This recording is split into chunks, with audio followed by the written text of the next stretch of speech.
In today's video, I'm going to teach you how to chart on Thinkorswim. We'll be using Thinkorswim Web, and the goal is to get comfortable opening a chart, adjusting the view, adding indicators, drawing on the chart, and saving your setup so you can use it again later. If you're new to charting, don't worry, we'll keep this simple and practical. First, log into Thinkorswim, then go to the top of the platform and click the Charts tab. If a drop-down appears, choose Charts from that menu as well. Once you do that, a chart window will open, and this is where all of your chart analysis will happen. Next, go to the symbol box and enter the asset you want to chart. This could be a stock ticker, an ETF, a forex pair, or even a futures contract. For example, you might type AAPL, TSLA, SPY, EUR/USD, or /ES. Press enter, and the chart will load automatically. This is the quickest way to switch between markets and compare different instruments. After that, choose your time frame.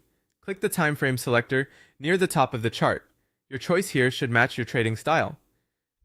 Short-term traders may prefer 1 to 5 minute charts.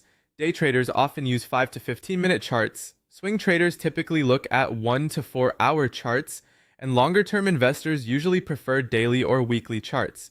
If you're just starting out, the daily chart is often the easiest to read, because it gives you a cleaner view of the overall trend.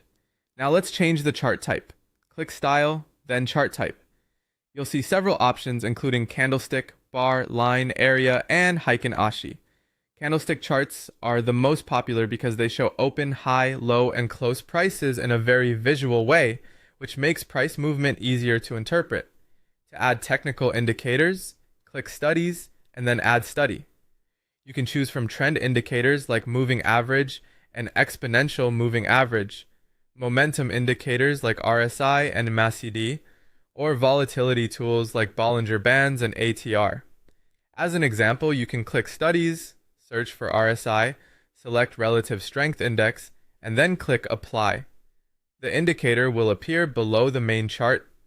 You can also draw directly on the chart using the tools on the right side. Common choices include trend line, horizontal line,